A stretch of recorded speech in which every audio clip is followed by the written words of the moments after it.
So I think the whole thing is a scam at every level. They have covered it in the veneer of virtue.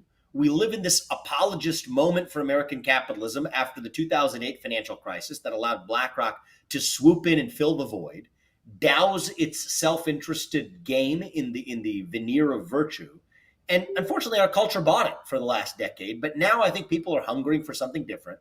They're starting to see through the act. It's a big part of what my book is all about, is describing the magic act at the heart of this fake form of modern American capitalism, to revive the real thing, to say that, you know what, we will pursue excellence in our products and services and in pursuing profitability too, unapologetically. We have nothing to apologize for, to pursue the very best we can in whatever we're doing. Maybe it's an oil company, maybe it's a solar company. I don't care. Be the best version of who you're going to be. You don't have to apologize for it.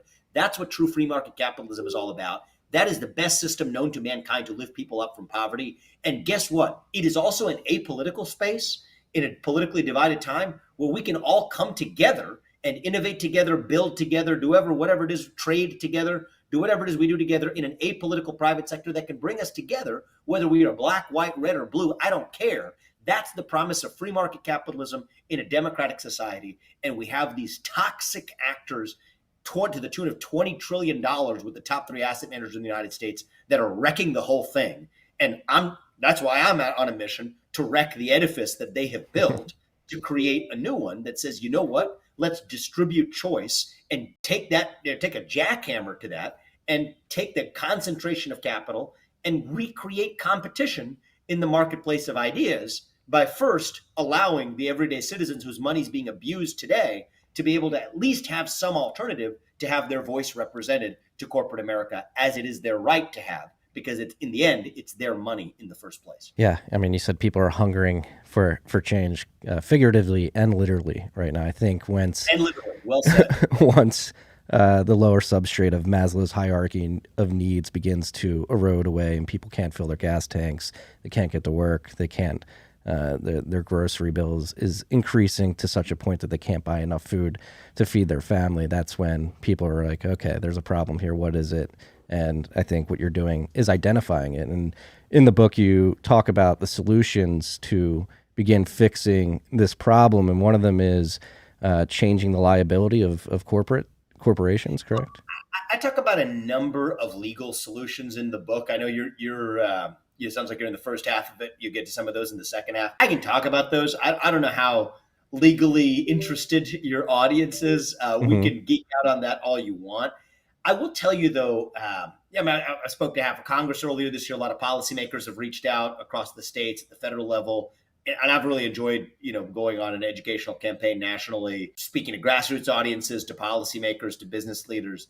I will tell you something that I don't think many of the legal solutions that I offered in the book are going to actually get passed in the form that they need to get passed. And even part of it, was a admission on my own part that every law is going to have an unintended consequence. And that's kind of what got me to, even after I wrote the book, to evolve my own thinking a little further, to say, all right, the point of those legal solutions I present in the book is to start a conversation. Okay. It's to provoke a conversation that we weren't otherwise having by conservatives telling them the myth that this is free market capitalism without recognizing that the free market that they idealize does not exist today. And liberals who used to be skeptical of corporate power looking the other way because they happen to love the values that these corporations are pushing today. You have this new force of these corporatocratic monarchs. Hey, do you still have your Bitcoin on an exchange? Don't hold your Bitcoin on an exchange. Take it into self-custody. If you're looking for an easy way to do that, we have the BitKey. BitKey is Bitcoin made easy to use and hard to lose. Take the first step. Get your Bitcoin off the exchange. Check out the link in the show notes. That'll get you 20% off your BitKey, or use the code TFTC20. Wielding state-like power in bed with the state in many cases to do it, the likes of Larry Fink, that have duped both sides, Republicans, Democrats, into submission. What I wanted to do in the book is to say that, all right, let's take a look at the legal architecture that a lot of these big asset managers like Larry Fink and the people who lead them like Larry Fink have exploited. Let's make some changes to that edifice to actually level the playing field. And I've been an advocate for some of those legal policies, and I think some of them could make a difference. But what I learned in the upshot of it is the political system is pretty captured. It's very difficult to drive clean legislative change all the way through.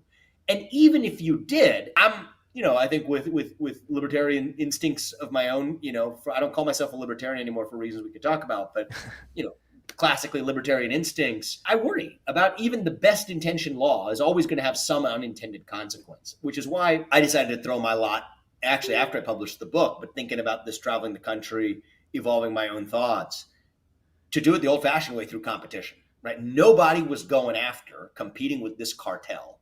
If you have an anti-competitive problem, I do think it's an anti-competitive problem of sorts, solve it the old-fashioned way through competition. So that's why I stepped up to the plate, started Strive, going head on after BlackRock and State Street and Vanguard and anyone else who behaves like them with other people's money, to say that, you know what, for the few people who might want that done with their money, great, go with BlackRock.